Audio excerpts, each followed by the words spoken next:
Good evening, everybody. I hope you are all happy and well. So this is Alan from Beekeeper Tarot. Yes, I'm back. Somebody stop me. No, I'm back. And I hope you can. Yeah, I turned the aircon off. Okay, I've got this aircon on top of me, and it's just like anyway, making all those noises. A bit like my hair dryer. My clothes are drying. I discovered a clothesline this afternoon, but as we getting back to the motel late in the afternoon. I haven't got that much sunlight, so I'm just cycling clothes and drying and hair drying them. And I've got clothes for tomorrow, so that's good. And I'll be home on the weekend. So anyway, thank you so much for your comments and your kind thoughts. Thank you for the subscriptions. Yeah, I really am enjoying this journey with you guys. And so thank you, and especially for the people that have been with me from the beginning. So thank you so much. I had a few questions. Well, actually, one question as well. Somebody was asking me about the tarot deck I was using. So, yeah, it's really this is called the Astro Matrix Tarot, which I always get it wrong. I can never pronounce it correctly. And I got this probably about maybe a month or 2 months ago, not that long ago, and I just use it all the time. It's just like, well, not all the time, but it's a really so that's the back of the deck, and I don't know. You've probably seen a lot of the cards, but they're just really vibrant. It's just a really really vibrant deck. Yeah, it's based on the RWS, as you can see, but there are a few changes. Yeah, it's very very much based on the RWS.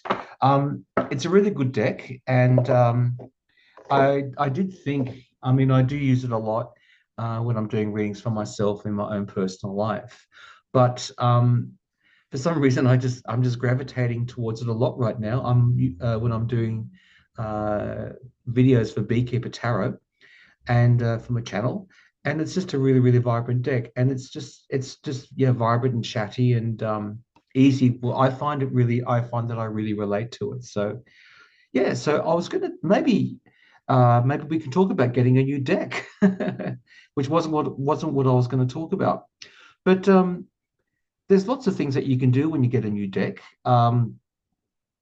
It's good to have an interview.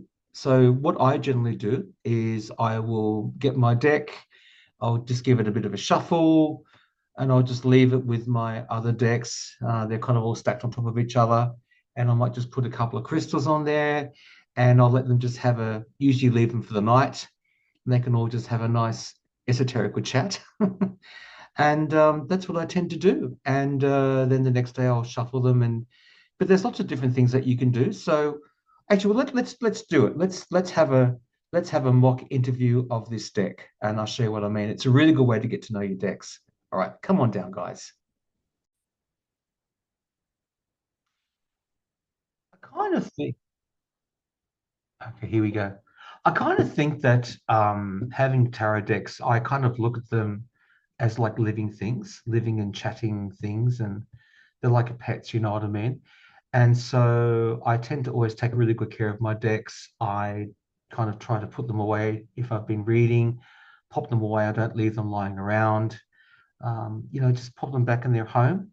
And yeah, it's like if you've got a pet cat or a pet dog, you feed it and you show it some affection and show it some kindness, and it rewards you. And I think that tarot cards are a bit the same, and runes and oracles.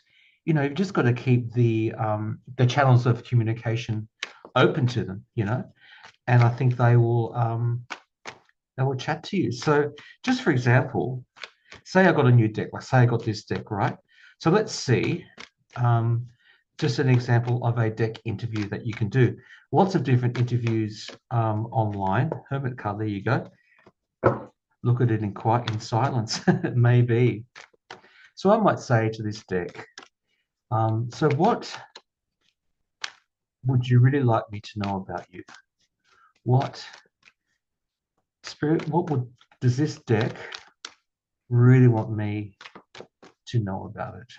Okay, deck, what do you really want me to know about you? To know about you. All right. Eight of Swords. So what I might say when I'm thinking about that, so if you think about the Eight of Swords, right? Okay. What I'll do, actually, I'll come up. Give me 2 seconds. We'll do this properly. Okay, so I'm back up here again. So if you think about the Eight of Swords, right? So you can see here you've got a person that is kind of feeling trapped in her mentally trapped, and she's got the blindfold on, and she's kind of wrapped around with these, I don't know, almost like I wouldn't say a rope, but like some kind of ribbon or something like that. But the thing with the Eight of Swords is that you do feel trapped, but you're not really trapped. So what does this deck really want me to know about it? If I get this card, what I'm thinking that this deck is saying just to me, this deck wants to show me that I don't have to be trapped in my thinking and in my feeling. Like this deck wants to help me mentally take these grips off and to expose the truth and to help me realize that I'm not actually trapped, that I can actually move forward and move ahead. And if you think about the water in this card, so in the tarot, water is about emotion, right? And so even though this is a card of swords, it is about the mental realm and thoughts and, that kind of thing, because it's a sword, right? It's air energy. But there's also the feeling of the water as well. There is an emotional feeling there as well. And so if I was asking the question, what does this deck want me to, what is the one thing that this deck really, really wants me to know? And I get this card, that's what I'm going to say. So I'm going to keep shuffling. So how do I get there? How can you help me? So I've kind of thought intuitively, and the hit that I've got is that this deck wants me to kind of free up my thinking, to say that, for example.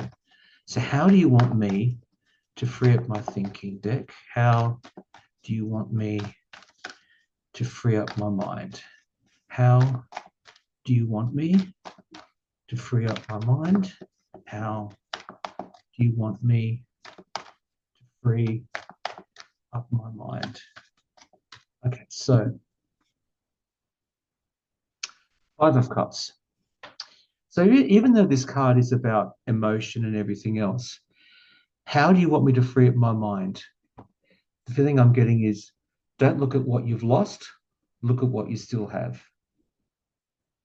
So if you think about this card too, it's even though it's a slightly different rendition from the RWS, but this person thinks that they can't get home in the original RWS, like they're kind of so caught in their feelings and their emotions, and they're thinking, "Oh my God, how do I get home?" And I'm feeling out in the cold, and I'm feeling all alone emotionally, and I'm feeling this sense of loss. How do I get home? But if the person looks up, they'll see that there's a bridge. There's a bridge over all that emotion. There's a safe way over all that emotion that they can go home. But because this person's looking at this, they're not seeing this. So in that way, that's how it can free up my mind, by making me realize what I've got as opposed to what I've lost. So then I might just ask one more question. So the question I'm going to ask now is, how should I deal with my feelings of loss? The deck, how should I deal with my feelings of loss? How should I deal with my feelings of loss? How should I deal with my feelings of loss? Okay, so strength. Know that you've got strength, and know that when I'm feeling those feelings of loss, know who you are. Major Arcana. Know that you have the ability within you to tame the lion. Like you could even think of the lion being like those negative thoughts coming in, those roaring feelings you might be getting at, 3 o'clock in the morning or whenever it is. But know that you actually have the strength within you to calm the lion and almost to make peace with it, to make peace with that darker side, to make peace with that wild side. And if you have the willpower, and it is an ongoing thing, it's like the lemniscat, it's like, the infinity symbol, I'm sorry. It's it it's an ongoing thing. It's almost like it's a part of your karma and a part of destiny as well. To know that you are actually strong to contain those thoughts and to be victorious over those thoughts, and to know that with that strength, you'll have the strength to not look at that, but to turn around and look at that and then get home. So that's just a little example of one way that you can get to know your tarot decks. And it's really simple, but you might want to do this. It's really good to do if you're feeling, however you're feeling, you might be feeling upset or down or angry or irritated, or you're having your deck. Just shuffle the cards and ask a question and just see what you get. And then use your intuition and think, all right, well, what's this saying to me? Well, let me ask about this and go again. And it's just as something that I've found has really, sorry, just get that out the way. It's something that's really helped me. And it's just a little bit of advice, or I wouldn't say advice, but just a little something that works for me. And I wasn't going to read on that tonight. I was going to have a look at Marjorie Taylor Greene, but this is so much nicer than that. That bleached blonde, bad body, bad whatever it was. This is much nicer. Anyway, guys, I'll leave it there. Just a quick one. But yeah, I just wanted to touch in base with you again. Yeah, like I said, I was going to read about Marjorie Taylor Greene, and then I thought maybe I shouldn't. Maybe I shouldn't do that. Maybe I should say something, talk about something pleasant. So I hope you're all well. And that was totally spontaneous. I hadn't planned to do that, as I said. But as I said, I always encourage anybody to continue on their tarot journey, whether they're learning Lenormand or tarot, or any oracle deck, or they're learning runes, or what is it? God, Thoth, or any of the other decks out there that you can be learning. Just go for it. Go for it and just explore, and don't be afraid to get your feet wet. Just get into it. Just get into it, because that's how I think, in a way, you build a personal relationship with your decks. And what I found, and just me, that when I do this, and when I chat to my decks, and have conversations with my tarot cards, they just chat to you. They just chat to me, and everybody can do it. Everybody can do it, and it's just a great little way of kind of checking in on yourself as well. And like I said, if there's a lot of stuff going on right now, and just have a go, guys. Have a go, and you know, take a chance. And anybody can do this, right? So just grab hold of your decks, and yeah, have a play. They're only gonna. It's like tarot is really lovely. It's like tarot is like the opinion of a really good friend. Like I would never do anything totally based on the tarot reading, but I will definitely take it into consideration. Like it's like, you've gone to your best friend, or you've gone to someone that you trust, and you said, hey, this is going on. What do you think? And then they go chat, chat, chat, chat, chat. And you take it in and you weigh it up, and you think, well, okay, that makes sense, or that doesn't make sense, or yes, I can apply that to this, but I can't apply it to that. But, or, you might even think, oh, that doesn't make sense at all. But then next week, it all makes sense. Tarot's like that. So I would greatly encourage you guys to continue your journey with tarot. And and thank you to the person that asked me about the Astro Matrix Tarot, because I had no intention of doing this, like I said to you. But it is a great deck. It is a really, really nice chatty deck. It's a beautiful deck. It's really rich in colors. And that was the thing that attracted me to it.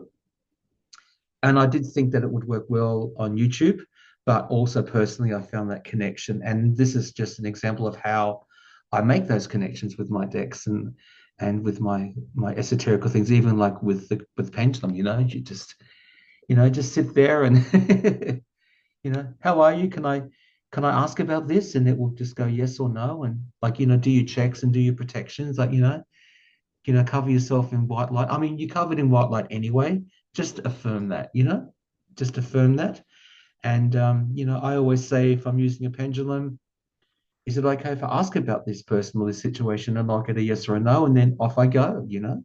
It's the same thing. It's just familiarizing yourself with the tools, that you've got and the esoterical gifts that we have. So I hope that's a little something that means something to somebody. And like I said, I hadn't planned to do that. So I'll be back a bit later with another video, guys. Love you muchly. Thank you for watching and take care and stay safe. Okay. All right. I'll be back soon. Okay. Bye.